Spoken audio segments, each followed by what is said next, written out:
Hello everyone, welcome to global knowledge by Sagar. आज हम बात करेंगे भारतीय मसाला बोर्ड के बारे में। और ये बोर्ड जो है काफ़ी जो है न्यूज़ में चल रहा है। देखते हैं क्यों ये न्यूज़ में चल रहा है और क्या जो है एग्ज़ाम से संबंधित क्या पॉइंट बन सकते हैं। और क्योंकि जो है ये रहा भी है कि अक्सर जो है एग्ज़ाम में बोर्ड से संबंधित जो है प्रश्न भी देखने को मिलते हैं। तो आइए शुरू करते हैं इसके बारे में। तो भारतीय मसाला बोर्ड ने मसालों में एथिलीन ऑक्साइड के उपयोग की सीमा निर्धारित करने का मुद्दा जो है वो अंतर्राष्ट्रीय खाद्य मानक निकाय जो कोडेक्स है उसके समक्ष उठाया है। और ये उठाने का कारण क्या है कि हाल ही में क्या है, भारत में दो फेमस जो हैं, जो एवरेस्ट और एमडीएच जो मसाले कंपनियां हैं, उनसे ये शिकायत आई है कि उनमें जो है मसालों में एथिलीन ऑक्साइड जो है वो काफ़ी मिलाया जा रहा है, जिसकी वजह से क्या है कुछ देशों के द्वारा जो है उन पर क्या है प्रतिबंध लगा दिया गया है, और जो हेल्थ के लिए जो है काफ़ी जो है खराब रहता है।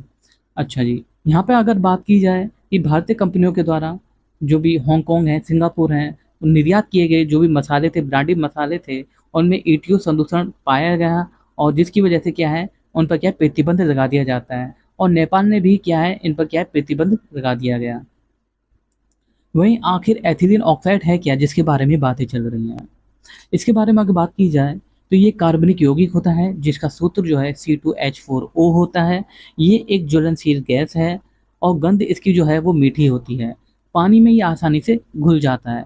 एथिलीन ऑक्साइड जो है एक मानव निर्मित रसायन होता है, और इसका उपयोग जो है वो एथिलीन ग्लाइकॉल बनाने में किया जाता है। इसकी एक छोटी मात्रा जो 1% से कम होती है, उसका उपयोग जो है हम कृषि भंडारित जो खाद होते हैं उनको कीटों से सुरक्षित रखने के लिए क्या है किया जाता है। इसकी एक बहुत छोटी सी मात्रा का भी उपयोग जो है वो हमें अस्पतालों में चिकित्सा उपकरण और आपूर्ति को रोगाणु मुक्त बनाने के लिए किया जाता है।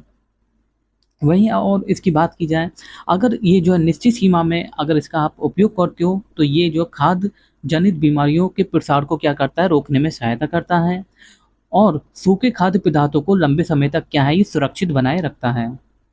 निश्चित सीमा से अधिक उपयोग करने से ये कैंसर जैसी बीमारियां जहाँ है ये भी उत्पन्न कर सकता है। इसका उपयोग खाद्य पदार्थ, मसालों, चिकित्सा और दवा उत्पादकों को कीटाणु रहित बनाने के लिए किया जाता है। अभी तक कोडेक्स ने कोई समय सीमा निर्धारित नहीं की है, और ना ही कोई मानकीकृत ईटीओ परीक्षण प्रोटोकॉल भी इसके लिए क्या है उपलब्ध किया है। स्वास्थ्य पर क्या प्रभाव पड़ता है? इसमें मानव केंद्रीय तंत्रिका जो तंत्र है, और आँखों और श्लेष्म झिल्ली की जलन को ये क्या करता है, प्रभावित करता है।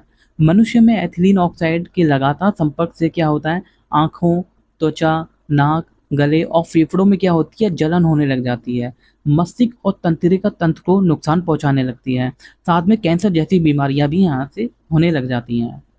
भारत ने कोडेक्स समिति के समक्ष ईटीओ के उपयोग की सीमा निर्धारित करने की आवश्यकता का मुद्दा उठाया है, क्योंकि विभिन्न देशों की सीमाएं जो हैं वो अलग-अलग होती हैं। मसाला बोर्ड ने ईटीओ संदूषण को रोकने और सभी बाजारों की सुरक्षा सुनिश्चित करने के लिए निर्यातकों के लिए क्या दिशा निर्देश जारी भी कर दिए हैं। इनमें मसालों को रोगाणु मुक्त करने वाले एजेंट के रूप में ईटीओ एथिलीन ऑक्साइड के उपयोग के विरुद्ध सलाह दी गई है, तथा भाप से रोगाणु मुक्त करने और विकिरण जैसे विकल्पों का भी सुझाव दिया गया है। अमेरिका, न्यूजीलैंड, ऑस्ट्रेलिया जैसे अन्य देशों ने भी कुछ भारतीय मसालों की गुणवत्ता पर क्या है विचार किया है और चिंता जताई है, और इस बात पर भी विचार कर रहे हैं कि इसकी कार्रवाई में क्या किया जाए।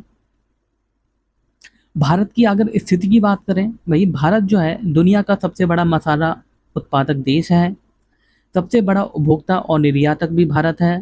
23-24 में अगर बात की जाए, भारत का जो मसाला निर्यात है वो 4.25 बिलियन अमेरिकी डॉलर तक रहा है, और वैश्विक मसाला निर्यात जो है वो 12% ये भारत जो है हिस्सा होता है।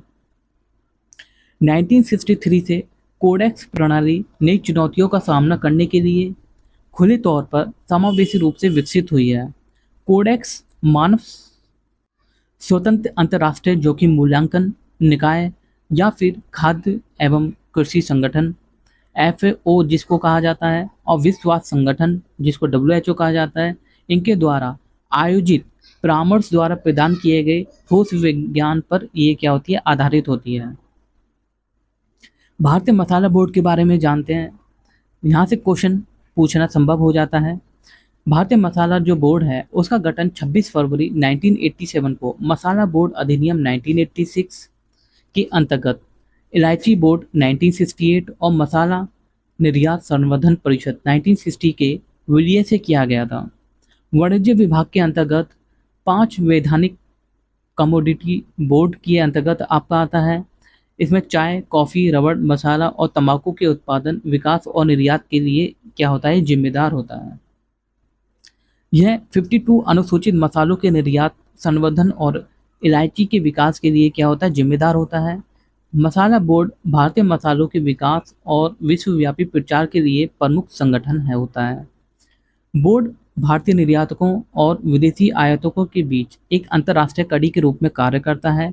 इसका हेडक्वार्टर हमें केरल में देखने को मिलता है, कोच्चि में। तो आई होप कि आपको टॉपिक अच्छा लगा होगा। फिर मिलते हैं एक नए टॉपिक के साथ।